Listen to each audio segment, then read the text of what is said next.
So today what we're going to be doing is really going over practical uses for AI, for founders, for investors. We're trying to make everything clear and make it so that when you leave this webinar, whether you're an expert user already, or perhaps somebody who is just using it with just one-off requests, like in GPT, et cetera, we're going to try to make it so that you have many more use cases for how you could use AI and many more ways that you could be helping your team be more thorough, save time, get more done, per hour, et cetera. I think that's the trend, and that's what a lot of us are looking to do as founders. So we appreciate you being here today. My name is Richard C. Wilson. I founded our investor club 19 years ago, and we've hosted 300 live events now, like well over 300. We do about 30 events a year. We do a monthly webinar series, which obviously you know about because you're on here right now. We have the #1 most visited website in the family office industry, which is familyoffices.com. We have one of the top websites on billionaire strategies and mental models, and that is billionaires.com. And we've produced more helpful video content than anyone else globally in the niche. So we have several thousand YouTube videos out. We actually have put out 250 new videos on YouTube just this year alone. My team's doing a great job on that. And one thing we pride ourselves on is just being super helpful, practical, simple, upfront with others. We try to give away more value than anyone else does. We kind of de-risk the relationship building and you getting more involved in our club. The way to think about Family Office Club is that a family office is an ultra wealthy family, which could mean a decamillionaire, centimillionaire, billionaire. And our club is just simply a combination of what you traditionally think is an investor club in sort of a mastermind format, right? So the more you hang out with people that are worth 10 million plus, 100 million plus, the more you're going to think like them, learn directly from them, build a powerful network, all those good things. And so that's basically what Family Office Club is all about. If you're new, I wanted to make sure and bring that up front. We have launched a new portal. I'm going to show that. I'm going to be sharing my screen 15 or 20 different times, jumping between a PowerPoint, using some new Zoom software polling tools. We're going to be doing a survey about 45 minutes in to see how the webinar is going for you. We're also going to see what you guys want me to focus on today, what AI platforms you're using. But most importantly, we're going to share the exact case studies of how I'm using AI right now in my business. We're not going to talk at all about, hey, 5 years from now, just imagine what magical things it'll do. You can find those articles everywhere. There's nothing going to be sensational. It's all going to be what we're doing exactly right now to leverage AI and get more done. So that said, appreciate you being here. Any questions you have, just put in the Q&A box or the chat box, and then I will stop every 15 minutes or so and try to just review what questions have come in. A couple of my team members are on here today. They might be able to provide some links of things that I'm talking about while I'm speaking. We'll see if the software cooperates with us in doing that here today. And my team we're hosting our events in New York City, Dallas, Fort Lauderdale, and Los Angeles. It's a picture of my family here. We're based out here in Oahu in Hawaii, but all of our events are typically is rotating through those 4 cities I just rattled off there. So just want to make that clear up front in case anyone would like to participate in one of our live events coming up. We basically have 1-day masterminds that go 10 a.m. to 3 p.m. And then we have 1 to 3 day investor summits, which are larger format events. And would encourage you, if you're a new member with us, to come to both over time so you get to see the difference between them. I'm going to share now my PowerPoint slides and get through a couple of these real quick. Before we see who is here on the webinar and do a little survey there. So I already covered this. We have built out, depending on how you define them, between 40 and 65 different AI tools. Some of them, about a dozen, are used internally by my team. The rest are available really for our members. So if you become a member, you get access to 40 plus of our artificial intelligence tools, which have identified over 200 ways and little processes and ways you can use AI as a founder or as an investor or as somebody building a platform, developing real estate, et cetera. We've seen over $1 billion of deals get done within our club. And so one way to think about the AI tools is that we have 3 million words of 1,500 investor talks on stage that are not available anywhere else. And so that exclusive data helps us. But also, when you watch $1 billion of deals get done and you put on 300 investor events, you learn a lot, right? Like we've custom structured well over 100 deals. So everything that I have learned is codified into these tools. We didn't hire a contractor, we didn't hire a consultant, we didn't white label a single tool. All of these tools I built myself, and it codifies what I've learned doing this for almost 2 decades. Plus, we have all of the insights from the investors on stage at our events. So that's important to note. I showed this on our last AI webinar. It's one of only like 3 slides we're going to be showing again today. It's just that I see a lot of the economy recovering in this way, right? Tech-enabled, AI-enabled versions of old business models growing much faster. And then those businesses that are doing things in a very outdated way, growing much slower. The exponential curve of everything happening is insane right now. Basically, multiple people have said, and I don't think it's going to be seen as overly hyped when you go forward a decade from now, that the invention of AI is more important than the discovery of fire or electricity, right? So that just puts into perspective how much it's impacting everything. What we talk about today is just how I'm currently using AI. You possibly should not use it in these ways, right? There's a risk to anything. Using any program anywhere has risks, right? And so having it be so that you have ways to use AI that's more practical is really important. And we want to make sure that if you are leveraging AI and wanting to put things into place, that you just talk to your attorney before releasing a new pitch deck that was coached on by AI or something like that, right? Because basically there's going to be different risks for different jurisdictions, different people here on the webinar. All right, so this is one thing I wanted to start out with at the very beginning, so we don't get too much into who we are before adding some value. We have found that when we looked at our tech stack, that things are changing. And I think big software companies are going to get massively disrupted, and they are right now in real time. And so many times we see what a company is charging for software, and we just think, could we do that internally? Could we build our own AI tool to do that? How could we use AI to migrate to another software platform and have the switching costs go down? To give you an example, here's one real example.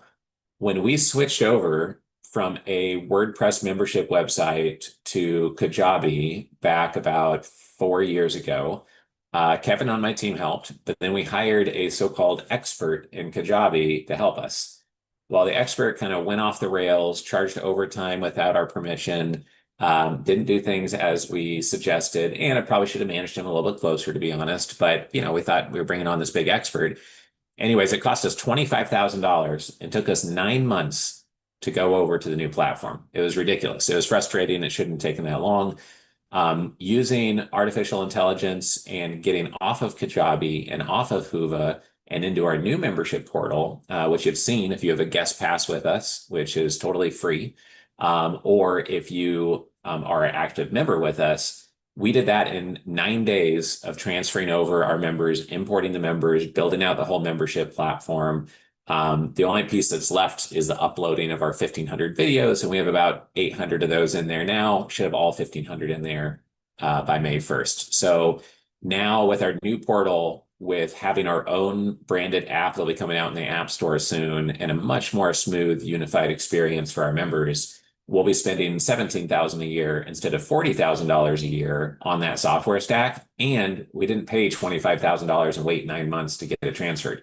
We used AI to streamline the process and get it done in 9 days. If I had to email customer service every time I had a question, it would not have happened. I could use AI and get questions answered immediately based on public forums and help documentation, et cetera. Just makes you go way faster. So this is one way that we use AI. Migrate from one software to another is just clearly night and day better. By the way, if my team's on here, if you could drop the guest pass link in the chat, I'm not sure if the software will let you or not, otherwise I'll drop it later. Then those participating here, if you don't at least have a guest pass yet for our portal, I'd recommend you getting one and checking it out. We also have recently moved from using custom GPTs to building out our own AI agents and tools within our portal. And that was massively helped with AI and Claude specifically as well. Claude is like one of the top 2, if not the #1 platform that's used for coders on really technical projects.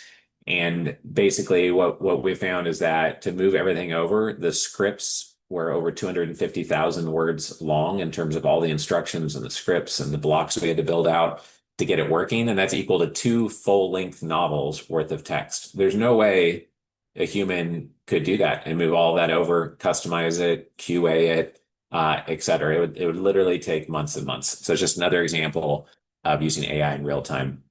I wanted to share this quick stat is that basically enterprise AI applications with AI agents, like what we're talking about here today, went from less than 5% in 2025 to 40% is what they're saying by the end of 2026. So an 8x shift, which is 800% growth in a year, which is crazy, right? So I think that right now, if you think about it, you could use a computer to send emails, or you could not. And there's a time to make a phone call for sure. We talk about that often in our club. But using this tech just can make you so much more effective that I think a lot of companies are feeling like they have no choice. They need to use AI. And that's what the whole point of this webinar is.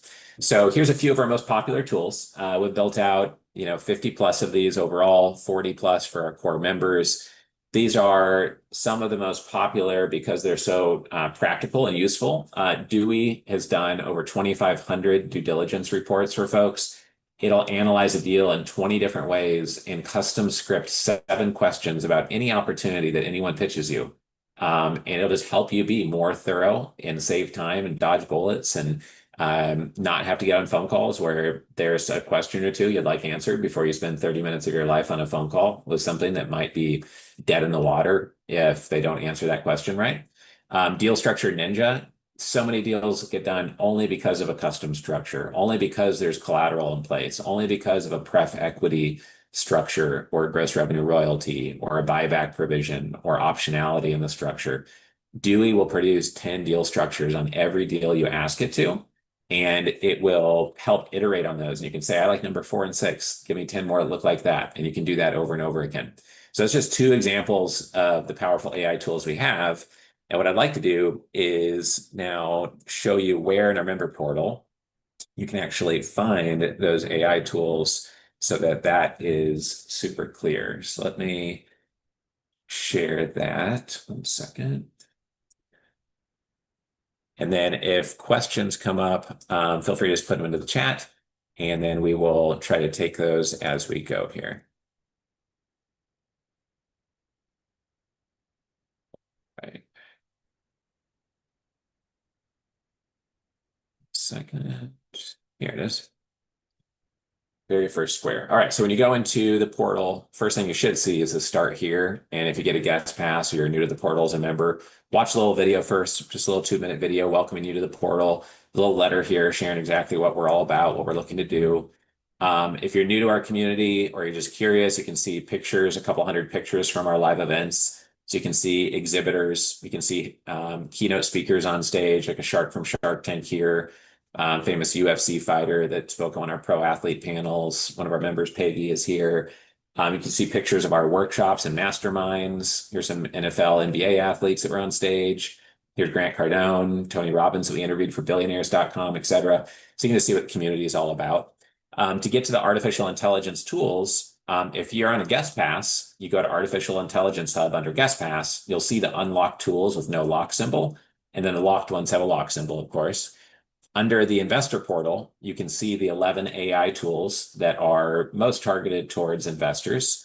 And then under member portal, if you're a paid member, then we have the tools here for you, and they're all the core tools there are unlocked. So that's how you get to Billionaire Collective Intelligence or any of the other AI tools we just mentioned. Billionaire Collective Intelligence is awesome because it's basically taken 1,000 public talks from billionaires, captured their wisdom into an AI tool, and you can have a conversation now with the collective wisdom of billionaires. So that's where you find our AI tools. This is what the membership portal looks like. If you're a full member, you can go in the club directory. You can network with investors and members in here. We have a featured verified members area coming out real soon for our verified members. And then within the video library, the most important thing to note is you can sort by billionaires and then just stream videos from your mobile phone or on your computer of billionaires that we've done exclusive interviews with Or you can look at our mini series. You can look at capital raising videos. This is where we have over 1,500 videos in here, including past webinars, deep content on due diligence and deal structuring. Some of these are discussion panels. Some are billionaire fireside chats. And other ones are talks that I've given, or like, for example, under the workshops tab, you can see different workshops we've hosted and watch 4-hour, 6-hour workshops on a variety of topics. So it's massive, deep library. No one will ever have time to watch all the videos we have in there. And that's why we have these tabs at the top to sort through the videos so you can functionally find what you want to find, whether it's angel investor content or capital raising content or due diligence content. So I hope that's clear and just kind of makes the intent behind the portal and the whole community more clear in general. I think it'd be helpful for me, before we go on to the next slide or two here, just to see who we have here in the room today. So I'm going to try to launch this quick survey software here. And if anyone wants to use this for a webinar you're hosting, it's called Stream Alive. And sometimes when you click into it, it makes you log in a second time to the main website, which it is right now. So just give me 1 second. And then we'll be launching this survey. When the survey does launch, then one thing to keep in mind is that you just type into the chat window what your answers are, and that makes it super easy to answer. Let's see.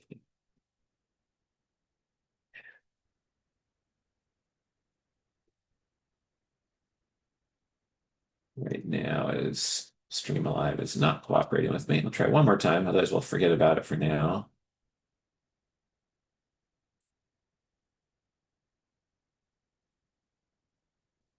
Well, Stream Alive does not want to work. So we'll just make our own poll here in the chat. If you could just let me know what 1 or 2 AI platforms you use. That was the most important question out of the 3. Like, are you using Gemini from Google? Are you using Copilot from Microsoft? Are you using Grok? Are you using Claude? Are you using ChatGPT? If you can just put in the chat the 1 or 2 tools that you're using right now, that'd be super helpful for some of the content I'm going to cover. Because I want to make sure I say everything in a context that's going to make the most sense for everybody here today. And then I'll see what questions there are already from up above here. Jennifer put the guest pass in there already, and so Daphne, awesome, thank you. We have a question here from Shivaram. We have a presentation for a group of investors. We connect people with investors through our member portal and at our live events. So that's really what we're focused on. We don't do partnerships. We don't do affiliate commissions. We don't do referrals. We don't do cap intro services. If you want to speak on stage at our investor events or get an exhibit table, you can build relationships faster that way. If you want to buy a database of investors in a certain region or type of investor, our team spent 30,000 hours on Google and built up what's publicly available investor data. We can help in that way. But we don't do referrals or capital raise like mandates for people. Great. Yeah, David, thanks for being here today. All right. So I see a lot of ChatGPT, Gemini, Perplexity, Claude, a lot of ChatGPT, but some on Claude and some on Grok. Okay, awesome. Appreciate everyone sharing that here today. So I will get back to my presentation here. All right, so we're going to share examples that are going to be helpful to all of you, but I'm also going to open your eyes to some of the things that Claude can do, because it looks like 80+% of you are not primarily using Claude, and there's just some powerful things there that you can't do with GPT, at least not very easily. I just showed our portal a minute ago, so make sure and check that out with the guest pass. If you missed that, you can scroll up in the chat and get that link. My team can post it again here in a second.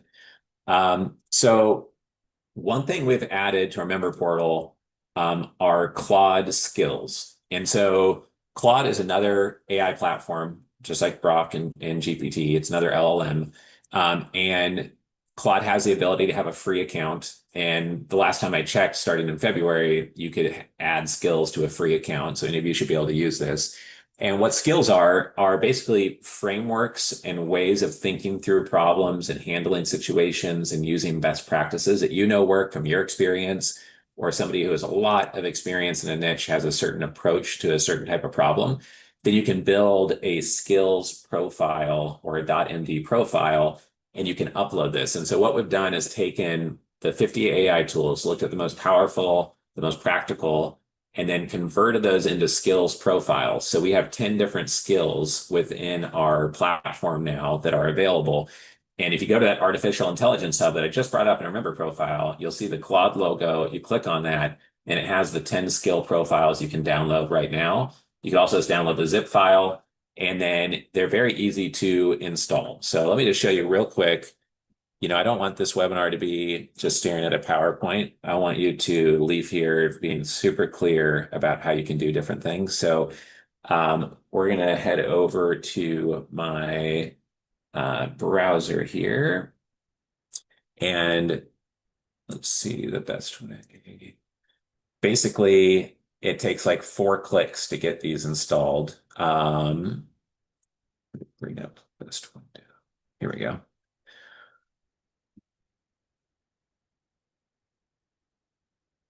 All right. So can you guys see my Claude screen here now? It's like a area where I can type into Claude and actually chat with it. If someone can confirm, thumbs up, awesome. All right. So this is how easy it is. Easier than sharing my Claude screen, apparently. So you go to customize on the left here, you go to skills, and then you go to the plus symbol at the top, and then you can browse skills that they have available, or you can create skills and you can upload a skill. So you literally just download the file from the membership area, drag and drop that file here, or click on it, find the file, and then upload it. And then if you find the skills file, like right here, you left click on that, push upload, and you can replace a skill, you can upload a skill. And there's 2 things to realize about skills. When you have it loaded up here in your base Claude account, then what it's doing is reading the description of that skill. And when you're chatting with Claude day to day, if the description of that skill fits the request that you made to Claude, then it will lean into the skill and say, okay, well, I know how you like to handle these types of things.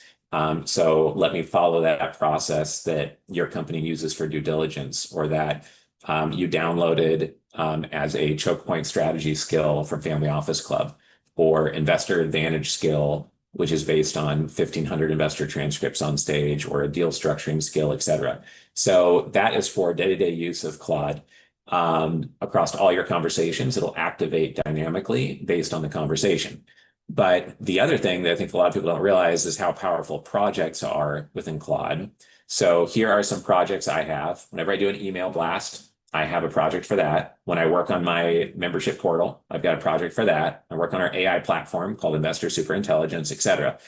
Now, when I'm working on these different things, I want it to keep into context all my past chats in that sandbox. And so every time I go to work on the membership portal through Claude, I'll go into that project. And ChatGPT has projects as well. So I highly encourage you, if you love ChatGPT and your history is all there, use projects there. I don't think GPT has skills. I could be wrong, but I don't think so. So what's important here, though, is you click into a project, and then this plus symbol down here allows you to add a skill to the project. And with a project, it acts differently. With a project, the skill is always on. You're basically saying, like, don't forget this skill while working on this project, because it's always important. So for billionaires.com, and they go in here, go down to skills, add a skill, and then actually the best way to do this, because of the skills that we've just given you, is go here, and you can see I've got these skills listed here because these are loaded up already in my account. So I would just load all the skills from Family Office Club at the base level within Claude, and then that will add the frameworks to it. And once you do that, you go to your projects and you just select one of those skills that's most relevant to a project, like Billionaire Collective Intelligence, like super relevant to billionaires.com work, right? And then you push load, and what it's doing now is installing that skill. And now every time I work on billionaires.com, it's going to be using the framework that's built off of 1,000 public talks from billionaires and our 45 interviews from billionaires, right? And so that's as easy it is. It's now loaded in there. Now every time I talk to it, my project's loaded there. So what we've just covered is what are projects? Why would you want to use them? Because you have more context of that ongoing conversation. You can load a skill into a project that you want to have always on. And then we showed you what skills are, how to install those within Claude. You can get a free Claude account. don't have to pay for it. And to use the AI tools in our membership platform, you do not need to pay for GPT or pay for Claude. Those just run off of AI agents programmed in our platform. They do best, we are finding this morning, if you just open one of those at a time for right now. We're changing the thinking time and how those AI agents operate and fixing little tweaks and little things that just come up whenever you transfer a bunch of AI tools around from one platform to another. But they've been working well, and we'll share an example of how they work a little bit later if we have the time on one or two of those tool examples. Any questions about Claude projects, Claude skills before we keep moving on and go on to the next little topic I have here to share? Is a skill analogy like a private large language model? No, I think Robert, so like a private LLM is typically thought of as a version, like a mini chat GPT or Grok or Claude that's downloaded to your local computer. And that way it's not sharing your data with the internet and it's like your own private AI tool set. That's not what this is. This is equipping a account and your LLM that you use already with frameworks and intelligence of best practices of ways that you know work best. Because otherwise, it's just basically drawing off of everything on the internet, and Claude has its own rules for what it considers credible, and it just has tried to scrape everything on planet Earth and do a good job. And what I keep finding with AI is that it does a decent job of going down the fairway for you, right? It does a decent job of basically making it so that when you are using it, you're getting a blob of best practices of this is generally how people say you should approach it. But nobody wants like a blob of best practices. What you want is to do things like centimillionaires, like 50 million net worth, or billionaires, or the titans of your industry. That is why proprietary data and all the data from all the speakers on stage and what we've learned in closing deals, if you're a founder building a platform and you're using AI heavily, but you're using data that's scraped from Wikipedia and Reddit's and a 17-year-old podcaster from Guam, like all that's getting mushed into the blob, and it gives you like pretty good answers, but they're never nearly as good as like top 1% answers. That's the danger of using AI too much. Are the skills available for those on a guest account? No, they're not available for those on a guest account. We've made those exclusive only for people who are paid members. But if you stay on here till the 45-minute mark, we will maybe upload a skill here for free. You guys can try out and install. And then that way anyone here on the webinar gets that as a free bonus. If you're listening to this webinar later and you want that, just shoot me an email, richard@familyoffices.com, and we'll send you over one of the skills just to install for free. How to decrease the number of tokens used with Claude. So Michael, I don't know if you're running into token issues, but right now in Claude, you can use Sonnet, I think it's 4.6, or Opus, and Opus takes more tokens. I just transferred over all of my AI tools into agents, and I've been running in-depth like co-work tools and using Claude a lot, and I haven't hit a wall yet. Like I think it warned me once I was getting close. So I don't know if you're hitting that wall because you're just using it that heavily all the time. But that would be something that I would say is I really haven't found that to be an issue. But I do pay for Claude Max. It's like $200 a month. What if we don't see existing skills in our Claude account? Would you see create skill? Yeah, so download the skills from our membership platform.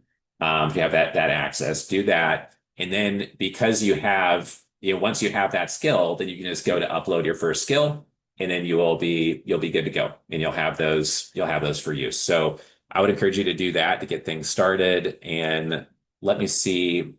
I mean, I see another couple questions here about Claude Cowork versus Claude.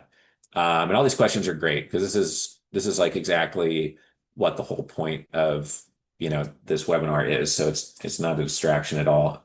I just dropped a skill into the chat box. If you guys want to download that, if you want to use and try that out in Claude and just upload that skill, that is a skill of first principles thinking. So how to reduce things down to what's really driving the results, what's really important, what's really effective, removing noise, not making big assumptions, not copying how others have developed something, but starting at the root of what the real truth is of what's going to make something happen.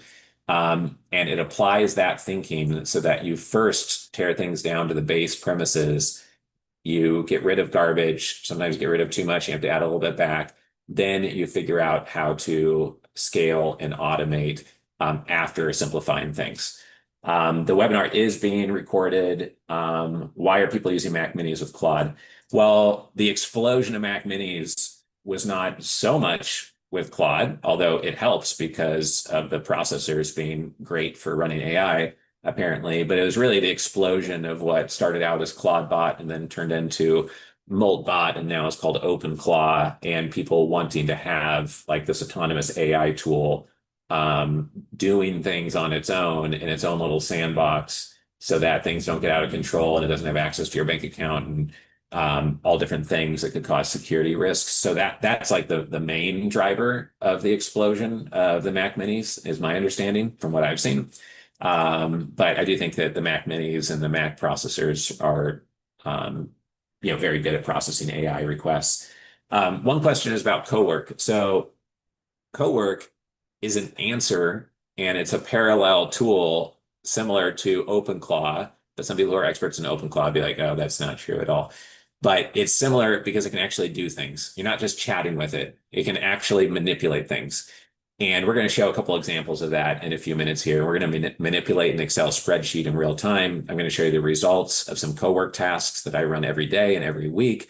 But essentially where AI is going for the masses is not just chatting with things and getting feedback, but it is do these things, then go out to the web, then look up the price, then send this email, or then go and recalculate these spreadsheets and change the formula here and there and actually do things, not just tell you things. And so that's what Cowork does. And Cowork is adding more and more functionality, just like Perplexity Computer, just like Manus can as well. And there's a race now to create a secure, very functional version of an OpenClaw, but is more secure, but can do almost everything an OpenClaw can do, but with more restrictions and security features built onto it. So I think that OpenClaw is becoming more secure. And then Cowork and Perplexity Computer and Manus and all of those are kind of building, and they're converging a little bit. So that would be my take on that. And we're going to get into Cowork in a little bit. I definitely recommend everyone here use Cowork and try it out.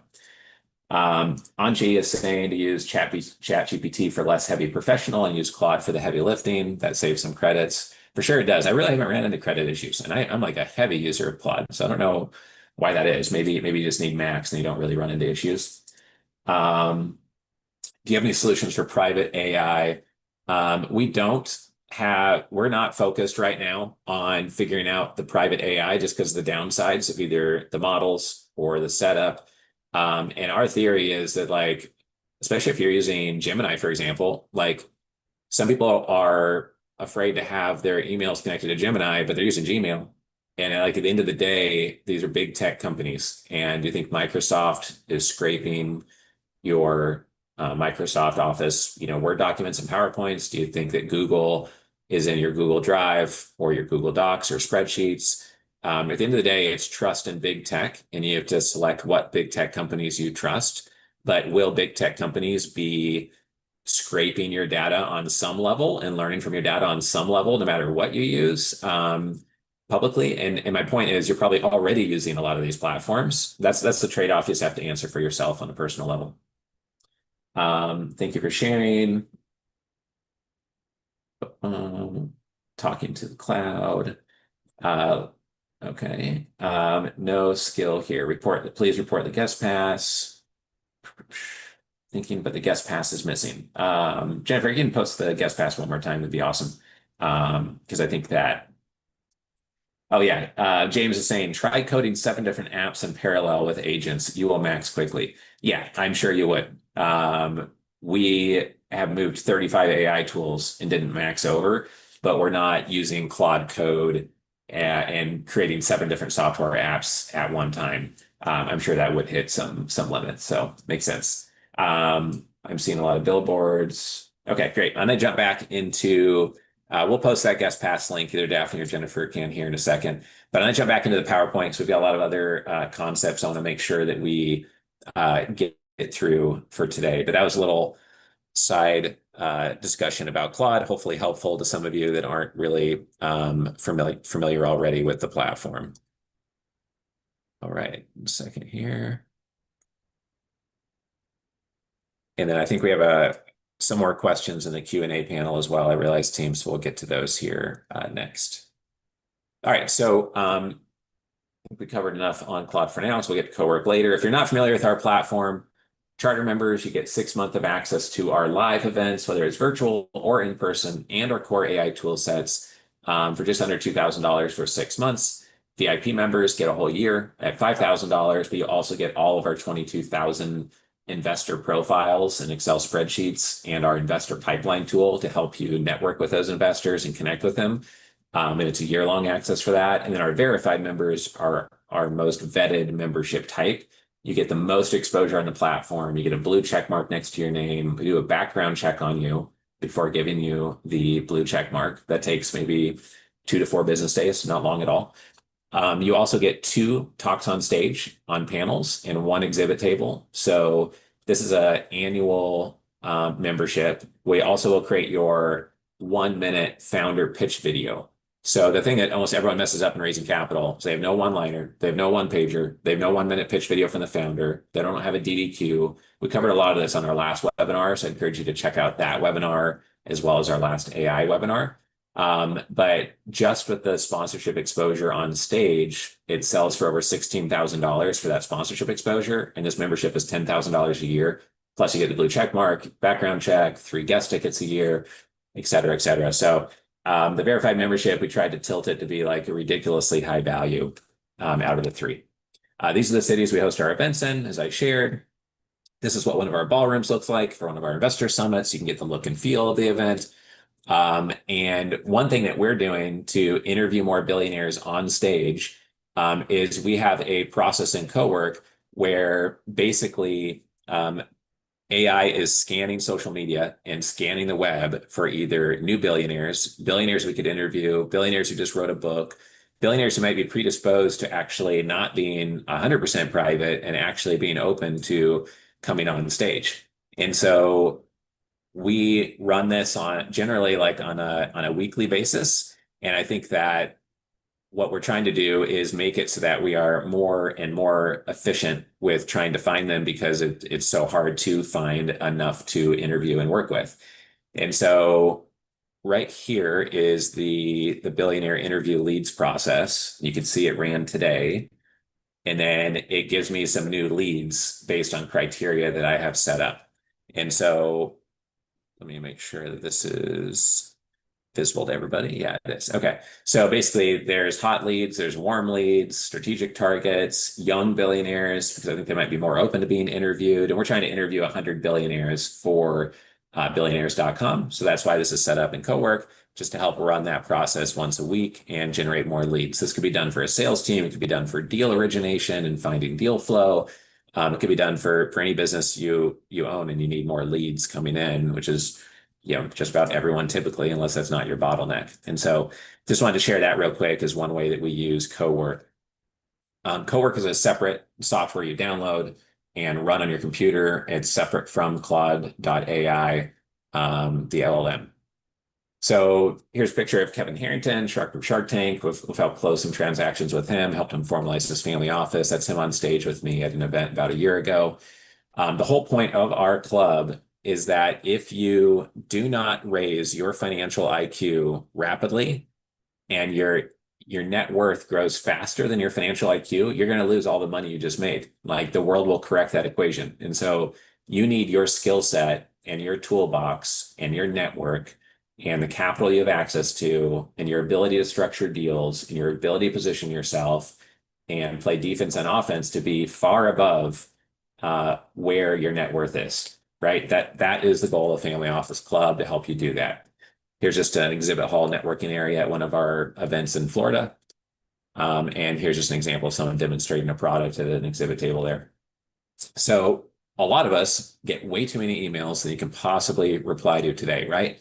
or reply to each day. And so one thing that I've done with AI that I thought could be useful to share is I have it go through my emails every day and look for a number of things, right? And so Cowork is essentially analyzing what are all the emails I got and put them in seven different categories: personal emails, contracts to sign or legal matters, revenue opportunities, VIP clients. Have any big like whale type clients approached me? Like yesterday, the founder of Keller Williams emailed me with an introduction to a billionaire. And so that was identified on the report. And then it drafts an email to myself, and it's basically in my inbox. So the first thing I do when I wake up is open Cowork and run that and analyze what's going on for the day. So if it's not like there's a saying that you'll never have enough time to do everything, but you always have enough time to do the most important things. So what I'm doing is figuring out what emails are most important, zeroing in on those to make 100% sure I'm not missing out on those. And the reason why this is needed is that there's more coming at us every single day. And it's not about rushing through things and having AI replies to everything. It's about focusing your energy on what really moves the needle, what's really important, not missing an important thing among a bunch of noise. And then when you handle the simple stuff very quickly and easily while leveraging AI, it gives you the freedom to go and meet in person and spend more time either on your health or with your family or with your most important clients or building more AI systems to save you more time in other areas. So I think that's relatively straightforward, but you basically just ask it to categorize things however you would naturally want to anyways. And then what I have it do is after having the top five emails in all seven categories, it says, now these are the top five emails you probably should answer right away. They're most time sensitive, most important, most related to your VIP clients, etc. If you have any questions on that, put them into the chat and I'll get to you in just a second. But that's something I run, and I'm happy to show one of those reports in my email inbox here in a little bit if it'd be helpful.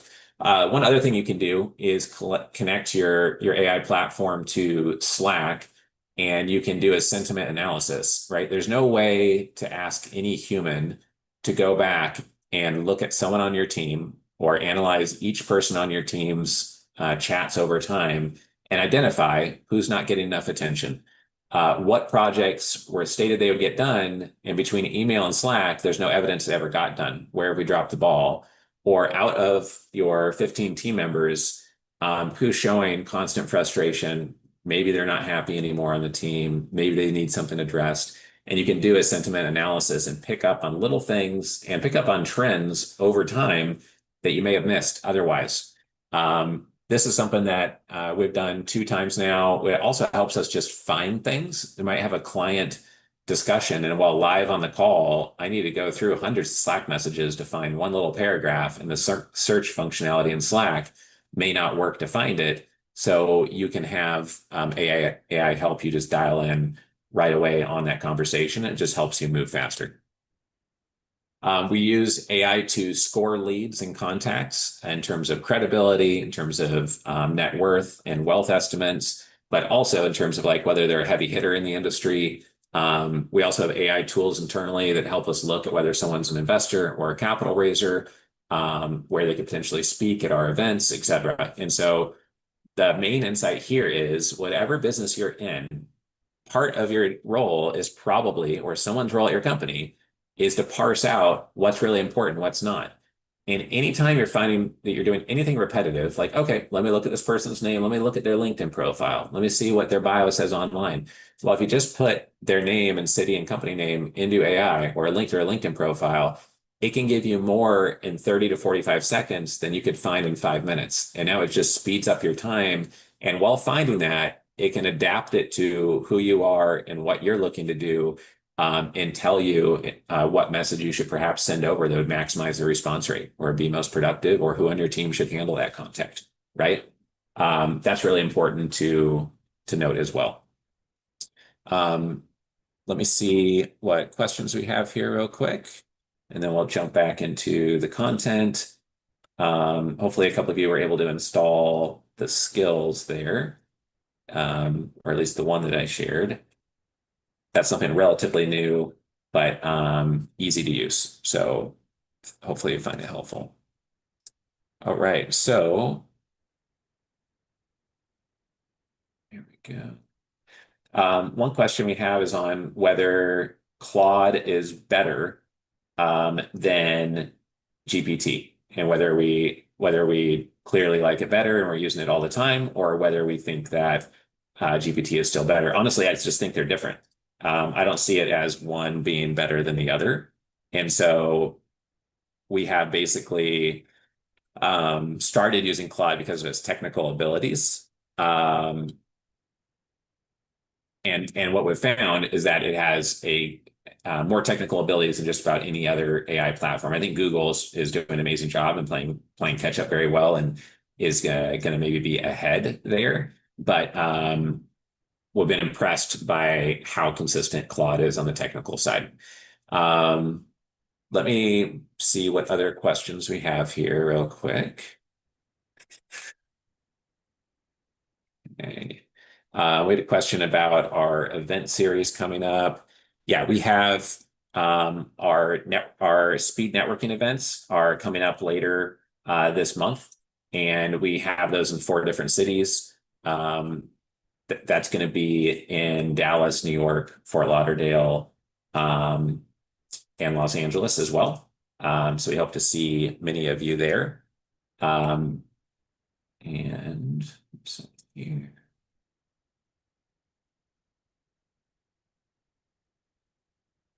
Second, I'm gonna try restarting one of these pieces of software here to help with stuff.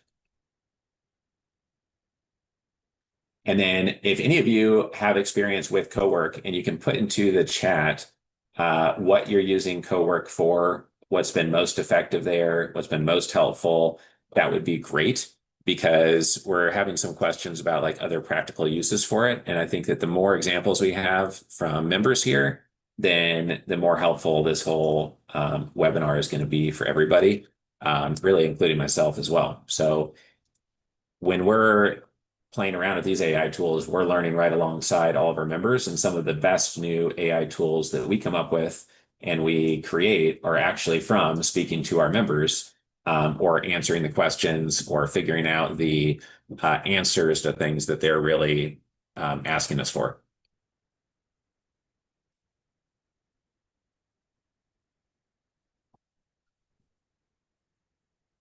Second here. There we go. All right. We have a poll here. Second. We have a poll here we're going to launch. It just has 4 quick questions. Be awesome if you could have that answered there. We've got some exciting co-work things. How to unsubscribe to spam emails. Um, Use no low-code tools, MIT. Scan websites on page speed, etc. Awesome. Yeah, appreciate you sharing that. If you can complete the survey there, that would be amazing. And then I will get the an example here of how we're using Claude Code right now in Excel, or not Claude Code, Claude Cowork in Excel. So many of you probably work with Excel all the time with financial models, etc. And what we've found is that if you can use it to manipulate Excel, you can just get an enormous amount of work done that otherwise is not possible. And what we have done is basically come up with we haven't come up with it. We basically use a plugin for Excel, and it allows us to manipulate whatever we're doing in there. And so here's an Excel spreadsheet, and all you do is download the Claude plugin. And you can see when you have it installed, there'll be this orange symbol at the top here.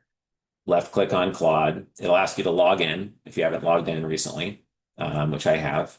And then I have a little script here. And I'm basically saying, look at all these emails we've sent out. Look at column A and column B. And for whatever reason, I need to combine those for some project I'm working on. So combine column A and column B. If you were to do that manually across 600 rows of data, it'd be a ridiculous amount of work, right? On top of that, I want you to add columns C and D together, and then color any of those cells red that are over the number 4,000. And I want you to format the whole spreadsheet so it looks professional, just so this looks great when I show it to a client, or present it to my CEO or partner or whatever, right? So it first reads over the data. It can deal with multiple Excel files if you allow it. Before it manipulates things, it's usually asking for your permission, and you can say yes this one time or yes always. I'm usually always just saying yes this one time. You can see it thinking there on the right. But this is a perfect example of Cowork doing things instead of basically just chatting with you. The difference of this and OpenClaw is like you can put OpenClaw on a mission and a goal, and it will do things, but also if you just give it a guidepost, it'll often make up its own software and take actions without having to spell out as many of the actions as you do with Cowork. Oh, here's the allow once thing. So they say, yep, allow once for both of those actions. And you can see it working in real time. So um, on the left here, you'll start to see things get manipulated. And so imagine if instead of 600 rows of data, that is 7 cells across, you had 5,000 or a complex investment banking or discounted cash flow formula, et cetera, right? And sometimes people write stuff off like this, like, oh yeah, well, I made a mistake on this one thing. It's like, well, humans make mistakes as well, right? So, and it's getting exponentially better every year. And so it really every like month, it's getting way better. And so what I'm finding is that you always have to have a human check it, of course, would never say rely upon AI and don't double check the work. I think that would be ridiculous to say. But at many companies, even with detailed software programming, 90% of the code is written by Claude, as most of you have heard, right? And so we're going to an interesting reality where like at some point, the people who know how to leverage AI and have the expertise to really call AI on its bluff and notice when something's obviously off are obviously the ones who are going to have the most power in the marketplace or as founders, et cetera. So the point of this webinar is to enable you as a founder to be more productive and more effective. So you can see here now it says it's done. It combined the first two columns, A and B. So now they're in one. It reformatted the spreadsheet. Anything over 4,000 is colored red. So a super silly, kind of simple example, but I just wanted to show how it worked and how it literally takes like 2 minutes to set up. And so far I've had it work like probably 12 out of 13 times. And when it didn't work, it was just because my description was like not very clear. You have to be a little bit explicit with what you want and what you don't want. So I found that to be like super cool, interesting, helpful. And I'm sure some of you here in the webinar today could use that and probably are not using it today. So sometimes with these AI tools, you just don't want to like jump around to different tools all the time because it's like there's only so much time in the day and you don't want to waste your time on something that's half-baked, beta mode, and doesn't really work, right?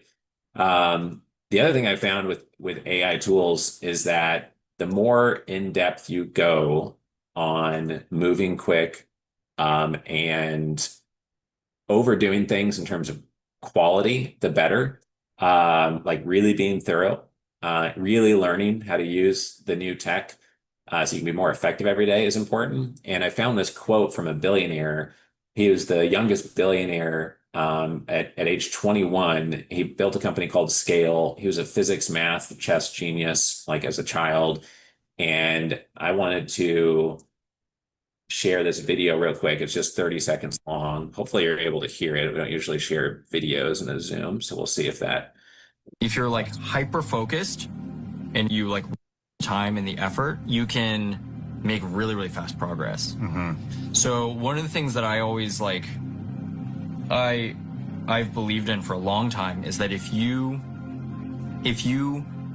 overdo things, invest lots of time, lots of effort, you go the extra mile, you go the extra 10 miles, and you're like constantly overdoing things, then you will improve faster than anybody else by many times. And a lot of other people, maybe they're just not going the extra mile, or maybe they're just not as focused, or, they're like meandering a bit more. For me, I think a lot of what I attribute being able to accomplish so much to is really about focus and overdoing it, going the extra mile. That's what I think it boils down to. If you're Awesome. So I hope you're able to hear that there. I had subtitles going in case you did not, but essentially his message as like literally a genius billionaire who knows a ton about AI because he sold his AI company for $3 billion is basically take the concept that we stressed on our last webinar to focus on something that's highly unique, even as someone who sees thousands of deals, you're 1 out of 500, 1 out of 1,000.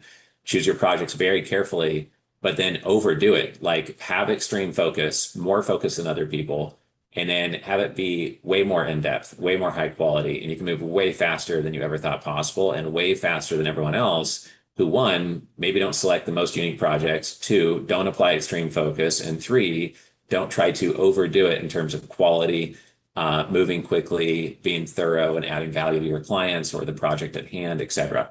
So I just wanted to share that just because I think that that mindset is important when it comes to AI, but it's also important when it comes to investments, when it comes to raising capital, when it comes to growing a business, growing a platform, getting access to deal flow, et cetera. I think it's critical to the success that we've had in our business, and so I think it's just something that I believe in greatly. So I watched that video that I just showed you. That's one of the videos that I watch every single morning when I start my day. I'm watching that as a reminder because I know that if I do that more and more, then things are just going to go better and better for our company. So I hope that's helpful to someone on here.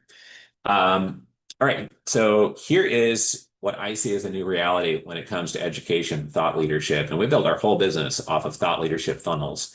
But here's the thing. How many people will read a 200-page book right now with how much the world is changing? Some will listen on Audible. Some will go to Blink and get a book summary. How many people would read a 3,000-page book or a 10,000-page book? Nobody, right? But the book is like, hey, here's a framework, here's best practices, here's case studies, here's what you should always keep in mind.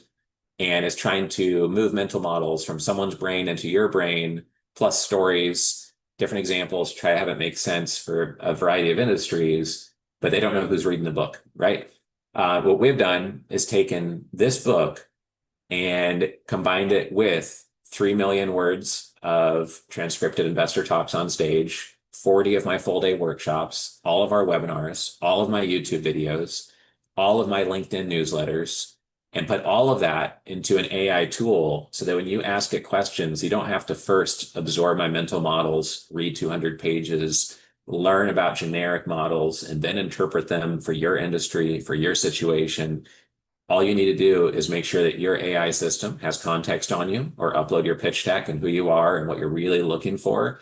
And then use our AI tools and it'll give you custom output. You don't have to read a 3,000-page book. You don't have to read the 3 million words that the investor spoke on stage. You still want to train your brain so you are that expert that can call the bluff on AI when it gives you a down the fairway blob of a best practice that's not super dialed in. But the reality is now the mental models get customized not only to you and your company, but where you are and what challenge you care about now. Out of 3 million words investors said, you only care about 0.1% of them. That is the issue right now. And you're trying to solve the bottleneck right now in your system, not trying to learn everything under the sun on capital raising all at one time, which is not even possible. So apply that to your industry and what you need to do with investors, with clients, with partners. And I think that's just a way of looking at how the world has changed over the last 2 years. It just makes things radically different, in my opinion. We talked about the Excel plugin. I already showed that. Feel free to ask questions if you have any questions on that. You can use it for PowerPoint too. And I have gotten use out of the PowerPoint plugin. Not so much using an actual PowerPoint plugin, to be honest, but in Cowork, one thing I did is I said, I want to have like 15 really interesting, diverse case studies. Here's like 5 ideas I already have that I for sure want to include in the webinar. Help me find 15 more so I can eliminate some from my Slack messages, from emails I've sent, etc. And it did a good job doing that, but it created really boring PowerPoint slides. And so I said, no, those are just like text slides, like create actual graphics and make it visual. It did a pretty good job of helping me brainstorm on that. So probably a third of the ideas, like 3 to 5 of the ideas here are directly from Cowork looking at projects we're working on and saying, well, this is different than the other examples. Why don't you share this one? And it helped us with just creating, 4 or 5 of the slides from today for today. I thought this was pretty cool. The US Treasury has prevented and recovered $4 billion in fraud just in 2024, which is up from 620 or 652 million just the year before. 6 times more fraud was found in 1 year. in large part because of AI. And Claude just has news articles came out this morning about some Mythos model that was like so good at finding security threats and technology. It was literally 90 times better than the previous model that they can't even release it to the public because it would just release chaos. And so they're figuring out what security, like what needs to be upgraded and how to handle that, and really only let like um, a defense department, get access to something like that. So that's how quick the tech is changing. And there's obviously goods and bads with any type of tech change, right? There's opportunity, but there's also costs and downsides to it. So one thing that we use tech-wise is Terramind. Terramind is a new software we're using instead of Hubstaff for managing employees on our team. And it's kind of just like an AI-enabled version of Hubstaff. It just allows you to do more and see more. And the good thing about Terramind is that it gives you more transparency than you would get if you were sitting right next to the person working in an office. And so many people are working virtually now, and you will not be able to attract as good of a talent pool, I think, if you're requiring people to come commute to your Dallas office and live in Dallas, because the best person you may find might be in Montana, or they might be in Dallas, but they're just about to move to Austin because that's where their family's from. So are you going to not hire them now because of that? There's challenges with virtual workers for sure, but if you need a new software that's AI enabled for managing a virtual team, the URL is at the bottom of the slide. It's terramind.co. Recommend you check that out. We're just rolling it out this week actually with our team, and so far I like it. We still have to customize a lot of the rules that are in there, but I'd recommend checking that out versus Hubstaff. This next one, we're designing a directory for those of you who are members and you're familiar with our portal already. Within the investor portal, we want to have a directory that's functional and says connect with founders and fund managers. And what it's going to be is if you think of like really old school Craigslist, have those like blue flat links, you just click on a link and drill down into a subcategory. We're not going to make it as ugly as Craigslist, but we are going to have that top level directory, and you click on an area. And if you want to learn more about founders of manufacturing companies in our club, or if you want to learn more about the owner of we've got a member of our club with 33 car washes. We have a member with a $1 billion credit fund, but we also have a small $1 million in revenue energy company that's growing quickly. Then you could click into the energy area or look under fund managers and hedge funds and see who's a member there. And so this is going to be in the investor area, but it's basically going to be a new version of our Blue Pages directory. And we're building that out. And what I wanted to show here is just the thought process of how we're using AI. So I literally thought about this for 5 to 15 minutes, 4 or 5 different times, talked to AI about it 2 different times. It helped me nail down not only what categories to include based on demographics of our customers, but also what to name those categories in a concise but clear way. And then just thinking through the logic of how the directory would work. It's simple. You guys are probably using AI in this way already, but it just leads you to being higher conviction when you can evolve an idea 4 or 5 times yourself, twice with AI, and then bounce it off your team member, and then another team member or stakeholder, and then move forward. And I see that's like the practical way to use AI these days. The other thing we mentioned earlier, in a world where everything can be faked, like basically your data room can be faked, a Zoom video can be faked, YouTube videos can be faked. In fact, there is one social media influencer that's gained hundreds of thousands of followers that's just a completely fabricated AI, spokesperson, but the photos look so photorealistic that she's gained a ton of followers. So in the future, your competition might not even be a real person, might not even be a real company, right? Which is crazy. So the converse of that is that the more everything gets deep faked, the more people want to meet in person. The more people want to know by walking through your manufacturing floor or the auto dealership or walking through your building or meeting you in person that you are real. Like this is all real. It's genuine. There's no trick here. It's not fake. It is much less likely that someone is a big fraud and completely fake if they let us do a background check on them.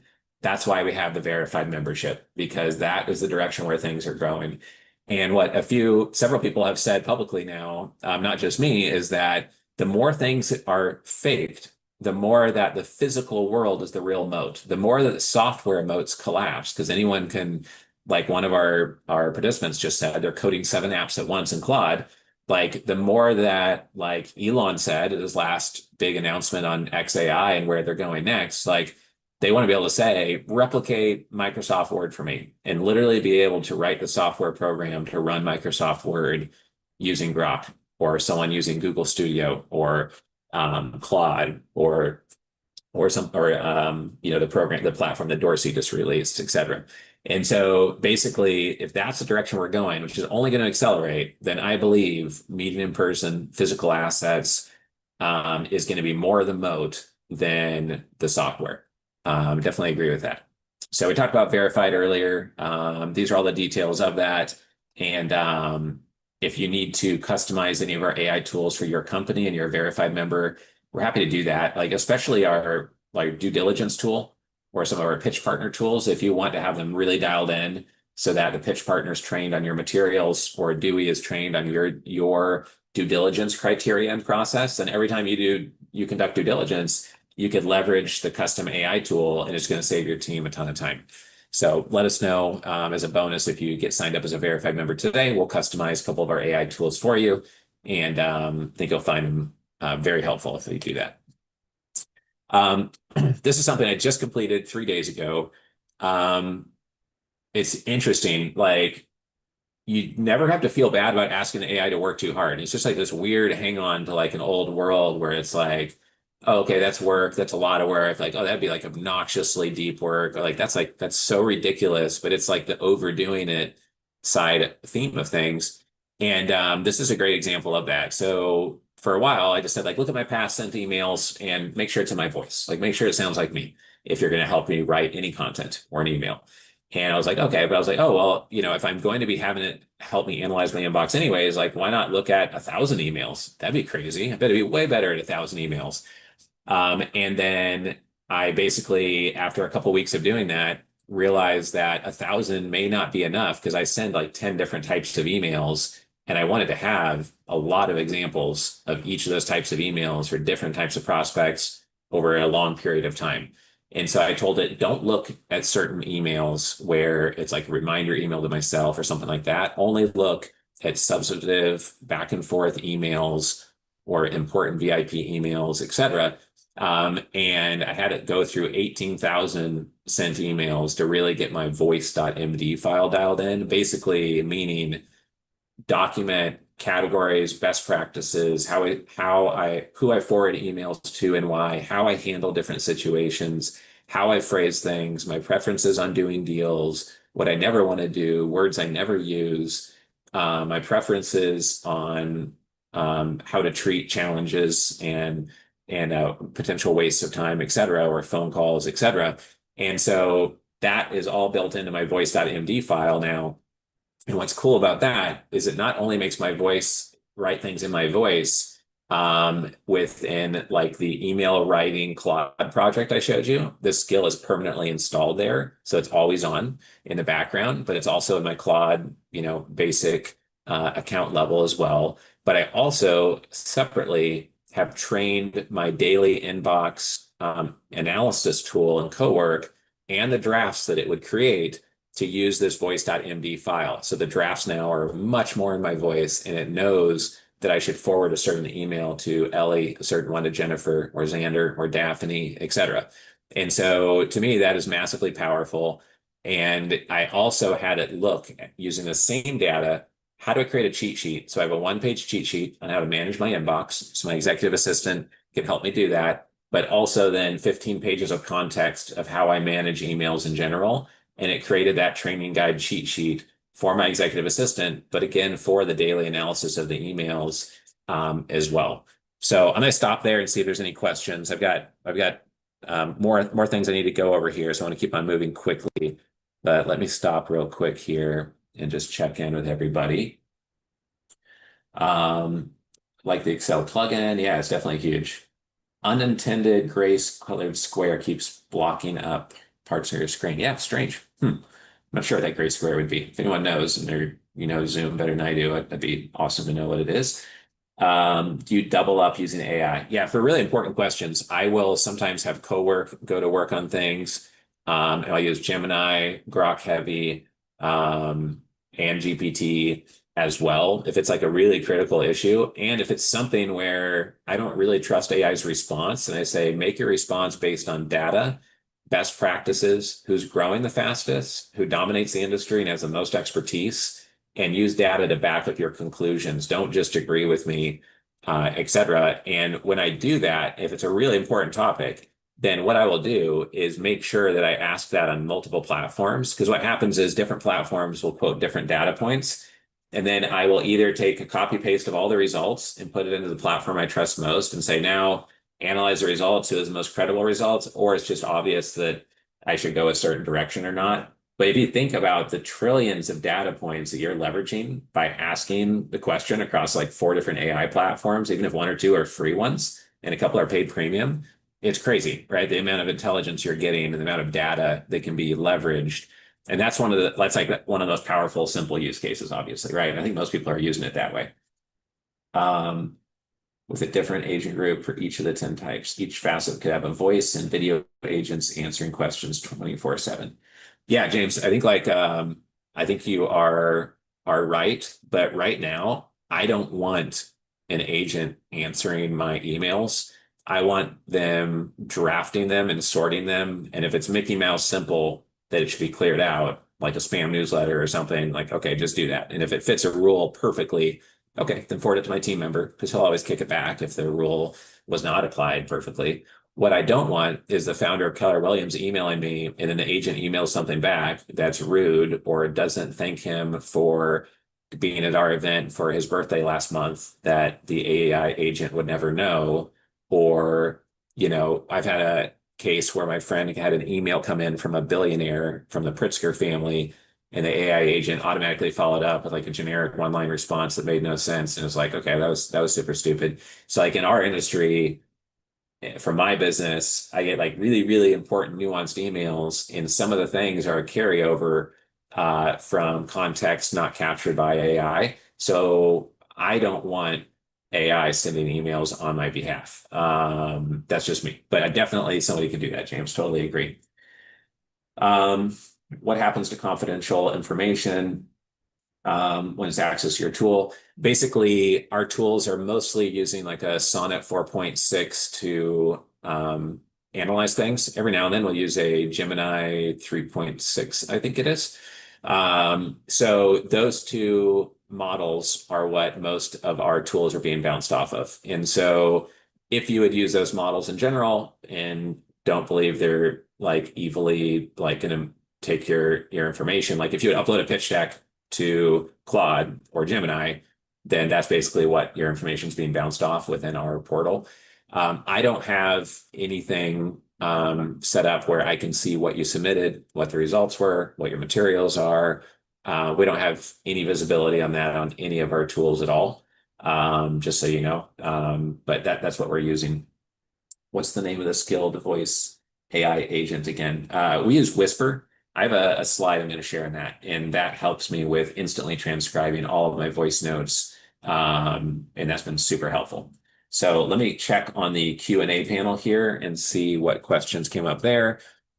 Did you find investors using this for valuations? Yeah, for sure. We're finding investors using this for valuations all the time, actually. And we're actually working on a project related to valuation right now.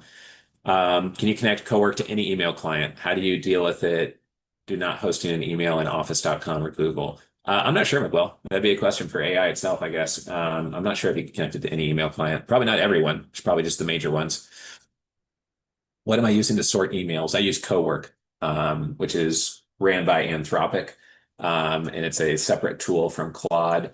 One thing that's a little bit obnoxious, which I'm sure they'll fix in the next couple months, is just that like the memory history in Claude is .ai is separate from Cowork, and they don't resync with each other. So every month I upload my dashboard and my monthly, quarterly, annual goals into Cowork, but also into Claude. If I update my voice.md file and 18,000 sent emails, I need to update in both areas. So that's just one reality of the situation. Um, can you please resend the skill within the chat box? Yes, I will resend the skill right now. Let me try to drop it in there real quick. Here is the first principles skill. See if it comes over. And some of you have been on here on the webinar with us for 75 minutes now. So I will thank you for being here and put in a little choke point skill as well, because it costs nothing. And I love working on choke points any way I can. So hope you guys can use that as well. All right, so I'm gonna need to get through a couple more slides here. We just have about 10 more slides. Then I'm gonna take some more Q&A and just talk about where I see AI going in general, and where we're getting like the most interest in it from like the investor side, and how investors are using a lot of these tools, and what we get questions on all the time from family offices who are ultra wealthy. Um, okay, so this is one of the most important slides of this whole webinar.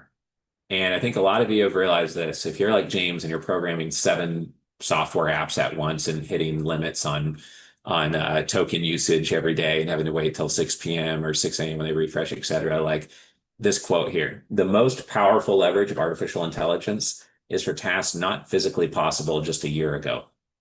So it's really important to think about that for a second, because a lot of people talk about how, oh yeah, with AI now, like one thing we're using it for is on payroll day, I can run a process and it will calculate payroll calculations within the spreadsheet sent from my team and help my assistant just double check on math and maybe flag something to look into, et cetera. It's not at the point where we can trust it to do the whole process, but we're trying to evolve it to the point where it can do 90% of it and actually trust the results. So a lot of people think about AI that way, like, oh, it'll help me research something. Oh, I can get more confident in my decision. It'll give me database research. It'll help me prepare this or grammar check that or rewrite this or create social media content. That's great, but humans could do all that stuff. But what human is going to look at 10,000 Slack messages and then give me a sentiment analysis and then narrow down on the 2 people that need help right now on my team and give me 5 examples of why they need help, what they need help with, and what message I should probably send them to be helpful to them as a CEO of the company? Nobody. No one's going to do that. Even if you gave them like 10 weeks, it would just be obnoxious, right? Who's going to look at 18,000 sent emails, categorize them by 10 different email types, take just X number of emails per month over a 5-year period, but also make sure that 20% of those emails come from the last 6 months? You know how I'm routing emails based on who's currently on my team. Like, it's a ridiculous ask, right? And I didn't think to ask AI to do that until just this last month. So I love examples of asking it to do things that are not physically possible to do with humans, because it's more of like maybe the huge leaps come from that, right? And so if anyone has examples of that you have found for your own business, please share that in the chat. But I would separate your thinking a little bit of like, how can AI speed up my team and be an assistant for every major division in my business? But also, what could I now do that I could never do before without AI, right? That's like the most powerful question to be asking, I think. So here's a perfect example of that. I had 152 newsletters editions on LinkedIn. And I might as well just show this to you so it's like you can see the actual output. I think it might make things a little bit more dynamic here. Here's the file. Here's the share. Okay. So I've got this newsletter on LinkedIn, and we put out 152 editions of it. And I started to write up a description to my social media manager asking them if they could categorize these into 5 categories. And then I took that same request, cut it out from Slack, instead put it within Cowork.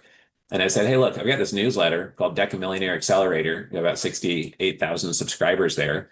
And I want you to create a resource that'll help all those subscribers go through all of the newsletters there, surf through them all, categorize them, describe them, basically internally apply keywords to them so you can categorize them probably in these 5 different categories. But as you're looking through them, let me know if you suggest other categories that are better and what I should name the categories. So the first category, not surprisingly, is AI. Next one is video content, to release so much video content. The next is interviews, billionaires, centimillionaires with Robert Cialdini. We interviewed Tony Robbins, Mark Cuban, Tim Draper, Jeff Hoffman, et cetera. Mental models. We talked a lot about mental models that came from pro athletes, family offices, ultra wealthy investors. Growth-oriented tools for founders or anyone looking to grow their balance sheet. Capital raising strategies. We got a ton of content on that. investors and investment strategies, events and community, and then performance and ultra healthy living. So you can see how in-depth that is. And it literally analyzed all of the newsletters, categorized them, came up with new category names, wrote the intro up here, wrote the conclusion at the bottom, and helped me create a nice table of contents here, and did all that in about 10 minutes on the first draft. I had it revise a couple of things, and then it was done in 15 minutes. That would be a half day of work for somebody to do. So it's a bad example of like, oh, have AI do things that a human can't possibly do. But it's a great example of something that added real value to our business and it was super easy now using Cowork. It would have been a huge pain for somebody to do if they actually had to do all the work themselves. And it's also a good example of something you could not do just with Chat GPT, at least easily, right? In my experience, I'm a pretty heavy user of GPT in the past. So that's that example I wanted to share. So think if you have something in your business that you need to organize or systematize or map out, right? Like, is there something for your team you need to organize and make more clear and draw best practices out, create a cheat sheet on, or a top client? This other one's pretty cool too. It's basically I upload my monthly, quarterly, annual goal document with the 30 or 40 mental models I want to live by, and I have that within Cowork. And so I'll see if it'll allow me to show you that real quick. But essentially, if you have something similar that you work off of, then you can do the same thing. And what I'm finding is that, see if I can bring up the right one here. What I'm finding is that the more I can hold myself accountable on focus on basically what my top priorities are, then the more effective I become over time. And that might seem like very basic, but if you can use AI as a accountability partner, then it's going to lead to you actually doing what the billionaire who founded Scale is saying that you should do, right? And so what we all should be doing is applying extreme focus, focusing on our most important clients, our most important tasks, and ignoring most of things that come at us. This one will show when I get back to Cowork a little bit later, just to make sure I can get through the PowerPoint in time here. Let me keep moving along, but basically it gives me a rating scale and a chart. And most importantly, it doesn't just rate me and say, here's how you're doing on your top priorities. Here's where your energy was invested yesterday. Here's where your energy was invested, and it definitely should not have been. This was where you pretty much wasted your time. So here's the score I give you for today. And I usually get a 40 to a 75. So I've got a lot of work to do on making sure my energy is more focused. But most importantly, it says also point out a couple of blind spots in ways I could be more effective and efficient tomorrow and more on top of what I just told you my goals were for the month when I uploaded my monthly dashboard. So that's super important, like for me personally, and may or may not be something that you think that you need to use right now, but there's probably someone on your team that's doing, if not you, that needs to be created where you need accountability and you need it to be objective, not just like, oh, good, I got like my 3 goals done today. It's like, okay, but what about the other time? Like, oh, good, I answered 100 emails today. Like, okay, but you ignored your top client that had a project due, or you didn't get back to X, Y, and Z on that revenue opportunity, right? And so it'll just call you out on stuff and not care if that, is what you wanted to hear or not, right? We went over the email triage system. So one thing to know about Cowork is you can control it from your phone using Dispatch on Claude. And that is helpful, but also you just need to have your computer running for it to work. That's why people get Mac minis. So it'll continue to work even if your laptop is shut down because you're starting to take off on the airplane. You might still want your OpenClaw or your Cowork to be working. So this we already talked about earlier. It's kind of like the one thing, I guess the main point of showing this is just that I'm always asking AI to audit its work. And if it found anything during the audit, I have it audited again and audited again until everything is really cleaned up, because oftentimes it's not going to be super dialed in. Anyone who's like building apps, knows you have to debug things, you have to test things, you have to literally ask it to look at every single line and consider what could go wrong or what is missing or what is wrong, and to audit it in multiple directions at once, because it's not going to be perfect the first time through otherwise. Whisper Flow is super helpful. I've been using this a lot. You can get it at whisperflow.ai. Basically, I've programmed it so it comes with a default shortcut with whisperflow where you hold down two keys on your keyboard. And if you want to push a third key, then it will keep on recording. You don't have to hold them down the whole time. But I don't like that setup at all. And what it does as a technology is you can record, you can talk as quickly as you like as fast as I'm talking now or faster, and it will instantly transcribe everything you're saying so that you don't have to send an audio note, which somebody else might find a little bit burdensome to have to listen to. And it is not you typing out. I'm a really fast typer, and I probably type on average like 75, 80 words per minute. But when I'm speaking to Whisperflow, I'm speaking at 120 to 160 words a minute.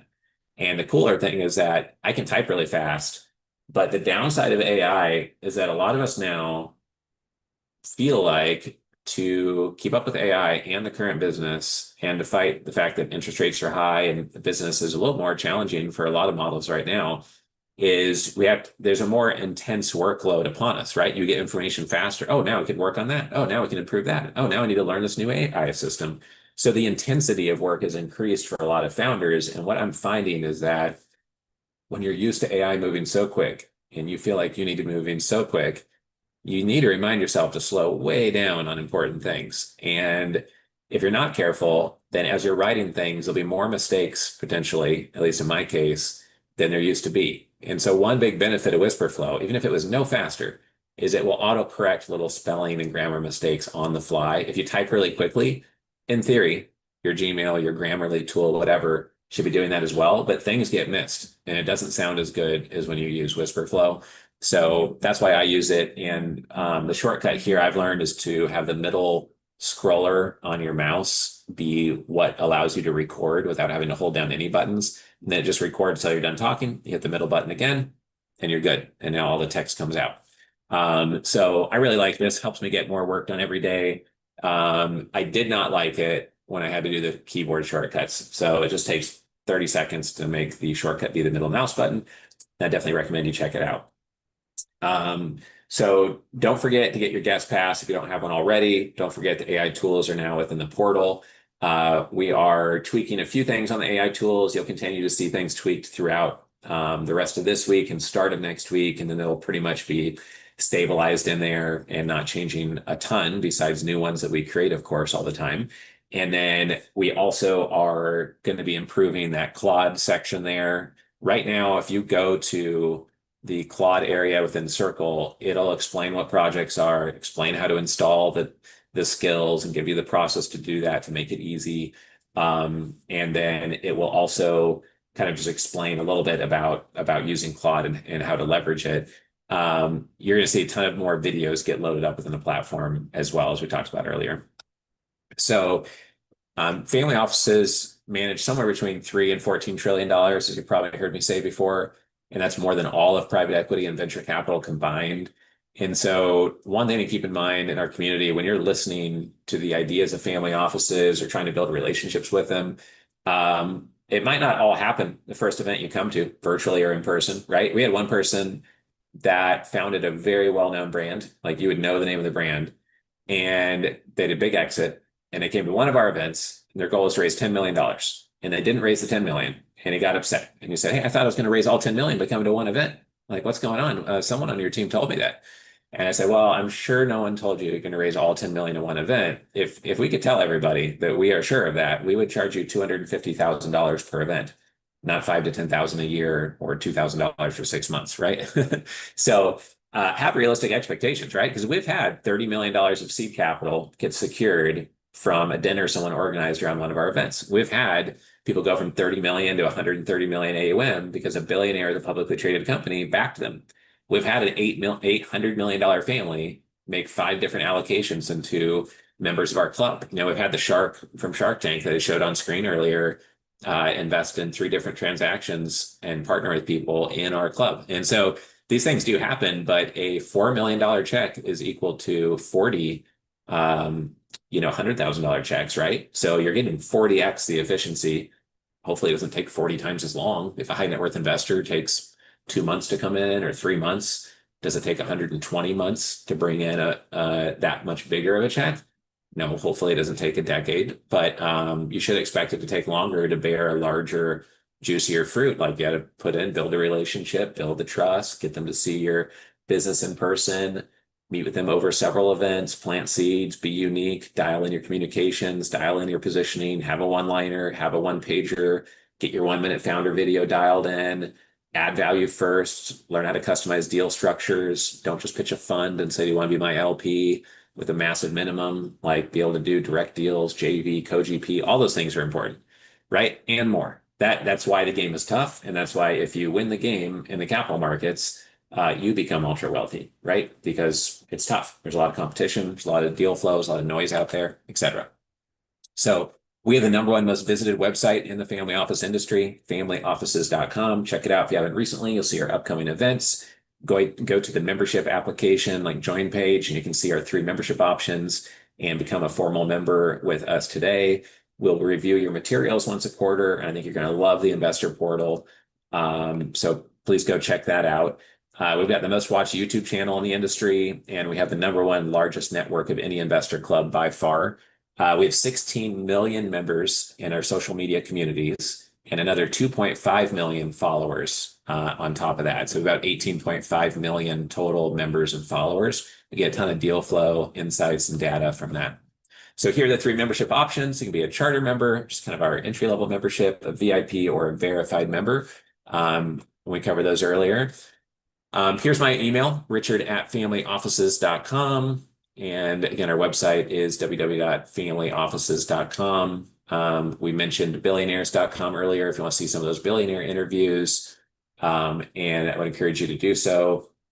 If you need help with pitch deck materials, you can go to pitchdecks.com. If you're interested in our data, you can go to familyofficedatabases.com. I'm going to take questions now related to AI, and I would be happy to stay on here and do that for a little bit. Let's check our timing here. Yeah, so if you have about 20 minutes, if there's any other questions, please put them into the chat box here, and then I'll check the Q&A box as well in a second. Yeah, Sherry, to open up that skill that I shared, you need to open it up within Claude. That says Claude skill, and I'm going to be sharing the recording of this webinar. So go back and watch that section where I talk about how to install the Claude skills, or within our membership platform. If you're a paid member, go to the Artificial Intelligence Hub, go to Claude, and then you can install the skill. Okay. Let's see, it's just text processing.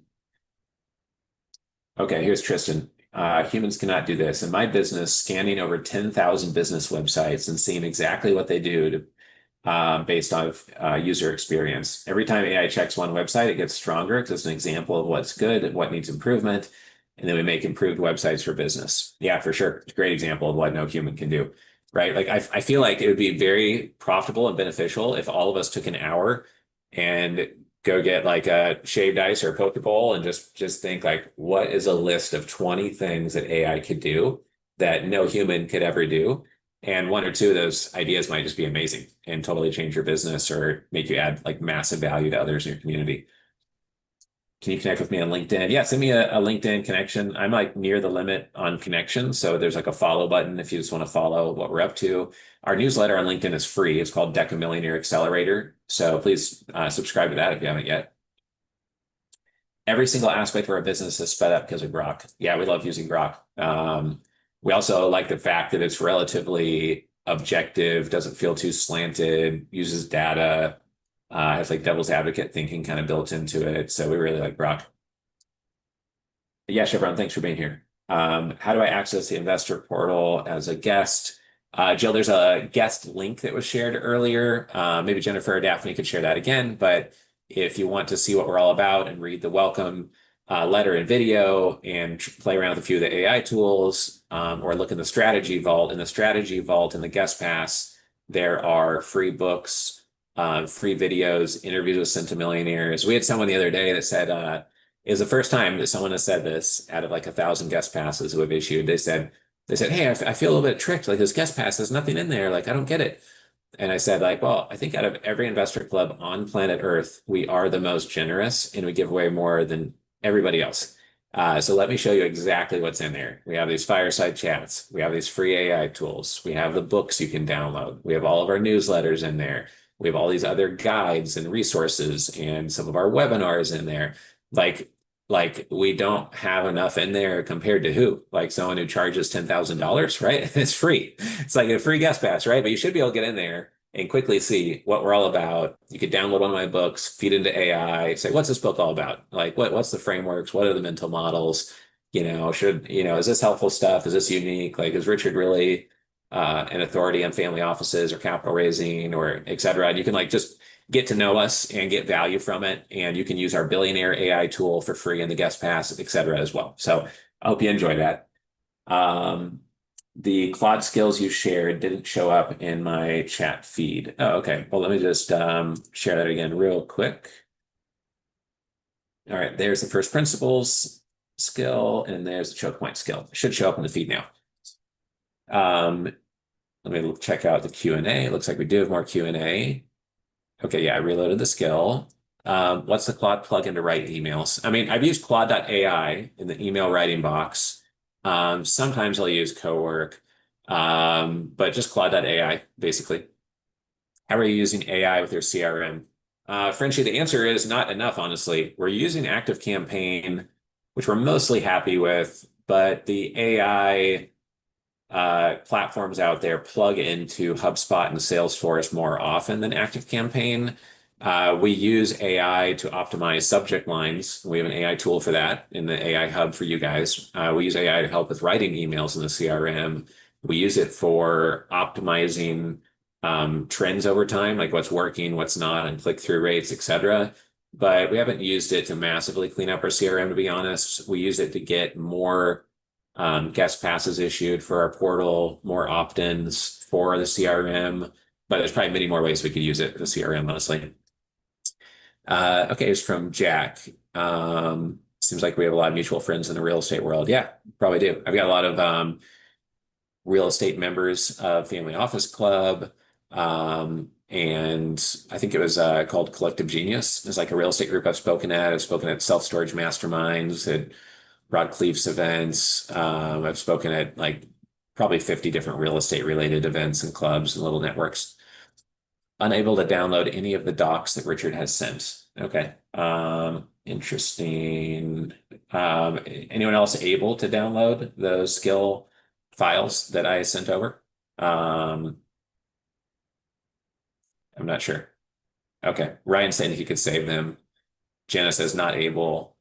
Jay says yes. Sherry says yes. I was able to download. Okay. A lot of people, most people are able to download the files, I guess. That's good. I'm glad it wasn't a total bomb of a share since I shared it 3 times, I thought. So, but yeah, if you have trouble afterwards, just shoot me an email. I'll email you back the file. Just richard@familyoffices.com. Salim says, I've got a Notion page that has multiple lists of investors. Each one of them is very detailed. Each one of them has thousands of investors in it. What's the best use for this list? So Salima, one thing I would do is have AI, have Cowork go out and do deep research on each one of those investors, what they publicly have said they invest in, what they talk about on LinkedIn, what they talk about on social media, and get a rich Excel file in that database of what each investor is doing. And then I would have it look at who you are, what you're doing, what your offering is, and then I would have it customize the approach. So it's about what they care about, and ideally, how you could add value to them first. You want it to be in their best interest to reply to you, not just dial in your pitch, but like maybe it shouldn't be a pitch at all. Maybe the pitch should be, hey, would you like this free value? Hey, can I help you with this? Hey, would you like to get access to this tool that's going to help you vet anyone that does pitch you something, et cetera, right? How do you assemble your mental models? What sources do you recommend? So I would recommend that you get our mental model intelligence AI tool within the member portal because we have 2,500 mental models loaded up in there. I also, though, have transcriptions of my workshops and my books, and I have AI analyze it and tell me what my mental models are. But I don't write that as much on my one pager that I read every day. What I'm writing on my one pager every day more so is what mental models I want to have, right? And so like this is my one pager that printed in horrible colors for this month, unfortunately. But it's like monthly, quarterly, annual goals, and then all my mental models here, right? And so the reason I show that is that basically, my camera nicely zoomed out there. Basically, the reason I share those, there we go, is that I'm reading those because I want to absorb those mental models. The models I run on automatically all the time, unless I feel like it's really important to reinforce one, I don't put on the one pager. This is what I load into my AI tools, but it's also what I laminate and I read while shaving every morning, getting ready for the day. And the reason I read them is because I want to apply those models more often. I want to live in that way, operate in that way, and be more like that. So I get them from video interviews, like videos I see online from a billionaire who's like a physics genius and sold his company for $3 billion, and he says something about overdoing things and having extreme focus, then I'll add that to my one pager. If I interview, like I interviewed Grant Cardone on stage in December, if he says something that just really hits me as super important for me, then I'll add that to my mental model list, right? So it's just like anywhere in life where I hear an amazing idea where I just know if I did that consistently, good things would happen, then I put that in the one page that I read every day. Tristan's saying, how do I get access to that goal AI rater? Well, that's just something private I built out within Claude, within Cowork essentially. But just to share a little bit, basically, so here's my daily dashboard alignment tool that I said I was going to share with you later as time permitted. Let me stop this share and bring up the right box here. Okay, now you should see a black screen pop up. Cool. Oh yeah, and I see those gray boxes there, which is strange those are showing up. Let me see if we can fix that or not. Share. Yeah, I don't know what's going on with the gray boxes today, but we'll just try to work with them there, I guess, for now. But basically, here is the goal rating dashboard alignment tool. So this is called a dashboard alignment grade. This is what we were just talking about a minute ago. And you can see times where I ran it, which is just about every day. You go to the pencil and you can have it. This is the process it's running.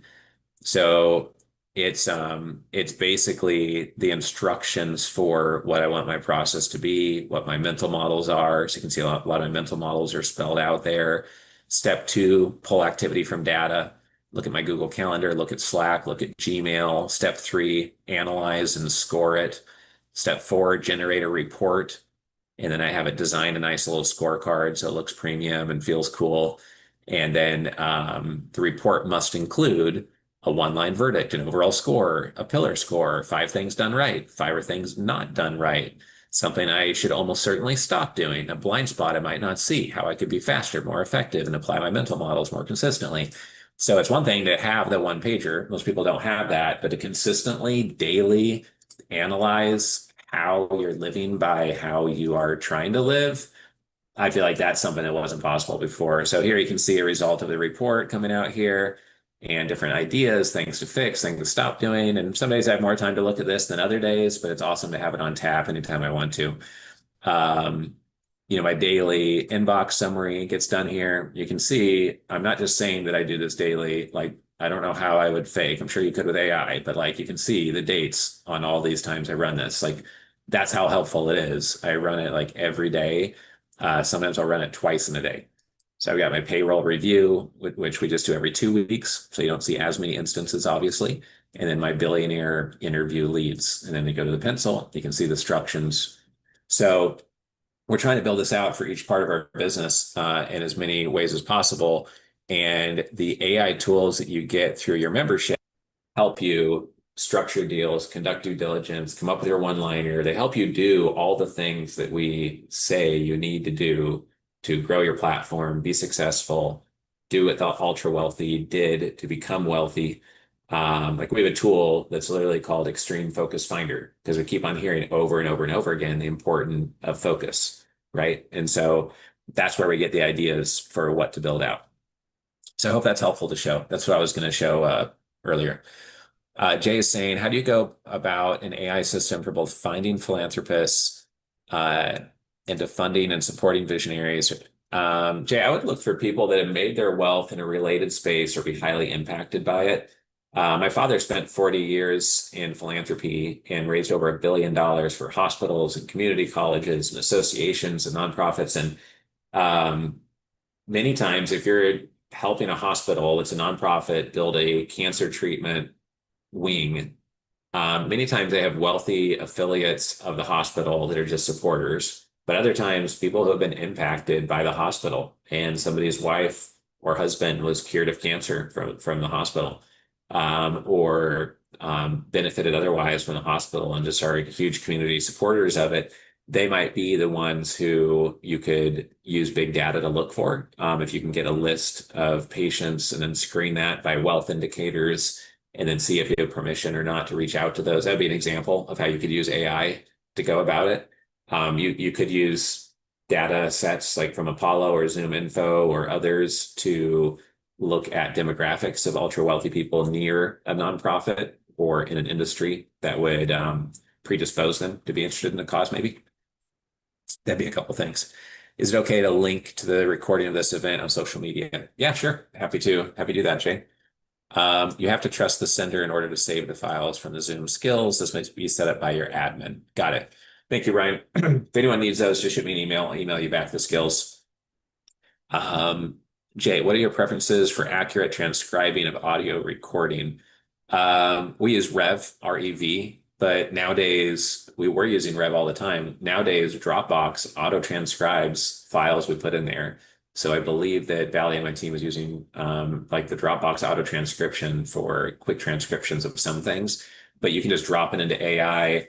And there's a tool called YouTube Transcript. I think it's called like YouTubeTranscript.com or YouTube Transcript. And if you need to transcribe a YouTube video, it's specifically dialed in to do that. And I think it's free and like almost instant. So those are some of the tools that we use, but Whisper Flow is the best for talking in real time. Like, for example, my finger is over the chat box right now to chat with everybody. I just hit the middle button on my mouse. So now everything I'm saying is being transcribed, no matter how fast I talk, and it fixes little spelling mistakes, it fixes grammar errors.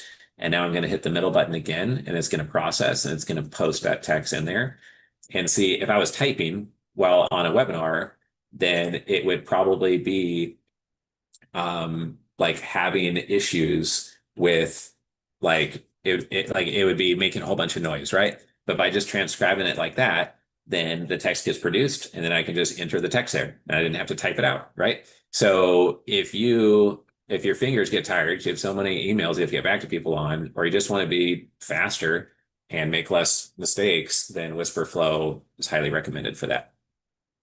How is the current political climate affecting capital raising? So Joshua, what I find is that on the left and right, people are being shown this edge cases, and it makes them both think the other side is like outrageous and has lost their minds, right? So I don't think that helps. I think that just leads to uncertainty and fear factor growth because each side is just being fed like the most crazy instances or cases or interpretations physically possible. But that aside, I think it's high interest rates that are hurting us the most right now, more than the war, more than inflation. I can't believe interest rates haven't come down more. I think as AI displaces, like Oracle just laid off like 20 some thousand people with a 6 a.m. email or more. And many other companies did as well, including like Block, like Dorsey's company. And like that's because the tech companies are using AI the most, the deepest, and first. Once normal companies use AI at the same level, and it's not just tech companies laying people off and recording record profits with some layoffs, like lots of jobs will be created by AI and robotics for sure, and other things. Hopefully a huge net surplus, but I think it's going to be this transition period, right? And it's going to be good for some people and bad for some people. And I think that is what is going to get interest rates to finally come down more, because like the economy is just going to move slower when people are uncertain. There's 2.5 as much times as much capital in 2023 that got raised in 2025. So it's not your imagination that things are harder. It's literally 2.5 times harder, which is why you need AI tools to be more thorough, be more prepared for due diligence, emulate ultra wealthy centimillionaires, decamillionaires more, have your financial IQ be above your balance sheet, only focus on the most unique opportunities, apply extreme focus, define your mental models, read those daily, be clear about your goals, only work with medium to long-term people, and medium to long-term projects are going to really move the needle. Like, if there's ever a time where there was more need for a club of founders that are your peers and investors and people who are really successful in business, I would say now is the time, because you can trust that more than a down the fairway blob of best practices from AI telling you what you should do. I saw a good quote yesterday. It said, "The dumbest person you know right now is being told by the LLM, yes, you're 100% right. You're great. Do that. Go and do that. That's an amazing idea." And like, AI will agree with you a lot. So you need to have in your instructions, like, don't do that. Right? Be a devil's advocate. Like, don't just tell me, yeah, good job and compliment me. Right? Because it's programmed to be likable. And it does that with everybody, which so people become delusional because of AI sometimes, right? What's the name of the tool that actually generates docs? That's Cowork. You should get Cowork. All right, we have a couple more in the chat, and then I think we'll be wrapped up for the day. If you don't have a guest pass yet, look at that link from Xander, click on that, get your guest pass set up. Scott saying, thanks for all the detail and nuance. Do you have programming skills to assist you? No. I was a computer programming major for exactly 3 months in my undergrad, and I decided to change to business. I did learn how to make websites using HTML back before they had Dreamweaver and Front Page and back way before WordPress. So I'm not like a complete idiot on like tech data organization and debugging things, but I'm for sure not a software programmer. You do not need to be to do everything that I showed today. If you want to create software programs from scratch in Claude code, not using an AI agent builder like a Bubble or a Mind Studio or something like that, you'll have a steeper learning curve in figuring things out. But I know people that have figured it out, right? So um, Adobe is saying error. Yeah, Daryl, that file is not for Adobe. It is for Claude. You can only use it in Claude. Julian saying, thanks for your generosity. I expect to rejoin the club. Awesome. Thanks for being here. Appreciate it. Our other AI webinar was 100% different than today. Our other AI webinar just went through all of our tools rapid fire and demonstrated them in real time. So I encourage you to look back at that AI webinar and see what our internal tools do as well. We didn't want to bore anybody and do the same demonstrations. We wanted to really show like a current update on AI trends and how we're looking at AI and the downsides of using AI too much, right? Like, your brain moves faster than your fingers typing, so you have to use things like whisper flow. Let's see here. All right, Lee. Yeah, thanks for being here. Yeah, thanks, Daryl. Thanks, Alexander. Here's Brandon. For family offices putting together a tech stack to manage their office, what software do you recommend after seeing what AI can do? Yeah, Brandon, I would say that I subscribe to Google Ultra and Grok Heavy. I have a Chat GPT Pro, but now I'm using Claude more than the Chat GPT as like a primary source because of the more technical things we're doing, and it has Cowork. So my recommendation would be to pay the 200 a month for Claude Max, get Cowork, install the Excel plugin, install the PowerPoint plugin, pay for a premium Grok and Google Ultra. You're going to be out $600 a month and be able to do every single thing that I said on this webinar. And if you don't know how to do what I did, you can take the transcript from this webinar, and we just told you how to transcribe it, but I can help you with that if you need it. Throw it into an AI tool and be like, Richard said to do this, and I should be able to do this. What the heck was he talking about? I have no idea how to do it. He was saying, and AI will help you get it done, or just email me, and then we'll give you some feedback on it. Yeah, thank you, Kenton, for being here. Yeah, thanks, Richie. Let's see. Yeah, Charles, thanks for being here as well. All right, well, I think that's it for, and let me check the Q&A box one more time. It might be a couple more came in there real quick. Yeah, the AI recommendation, Scott, I would go to Claude, download Cowork, download the Excel plugin, get Grok Premium, and get AI Ultra from Google, And then very importantly, any AI tool that you use, you have to dial in how you want it to talk to you and what you want it to do. And one of the most important things is it should know what are the mental models you operate on. It should know your priorities. It should know that you want to play devil's advocate, not always agree with you. It should know what company you run, who your top VIP clients are. And when you go into Claude here, you can go into settings and then you can go here and you can put in your personal preferences and it allows you up to 1,500 words. So you should feed a ton of context into Claude.ai or GPT. After you've done that, you should say, I'm limited to 1,500 words or characters, whatever the limit is on whatever AI platform you have. I'm limited to that. Here are the inputs. Make for sure it includes, don't always agree with me. I tell it to base things on data, give me a percentage confidence, give me a score of 10 out of 100 or 90 out of 100 score on different things. Find data, give me data-based answers, leverage our AI tools and my mental models and goals, keep those in mind, etc. And then have it write up what your preferences are. And then any AI platform you use will be way more dialed in to who you are and what you're trying to get done. So I hope that's helpful. Appreciate everyone being here. If you're not a member yet, please go to familyoffices.com and you can join there and be part of the community. I think you'll find a ton of value there. The AI tools alone are worth the membership. And then you can come to some of our events virtually, come to 3 to 5 our events in person or 10 plus if you want to in person. And we look forward to seeing you in person at our events the week of April 21st. We're hosting 4 events in 4 cities. And then May 28th, 29th in New York City, we have our single family office summit. We'll have 75 speakers on stage over 2 days. It's going to be one of the biggest events, investor events in New York City of the year. And there'll be more family offices on stage there than I think any other event in New York for 2026. So we really hope to see you at the SFO Summit. It's a single family office summit end of May. If you need an exhibit table there, or you want a 5-minute deal flow talk on stage or a panel talk, just let me know. And if you have any questions, you can reach out at richard@familyoffices.com. Thank you all for being here.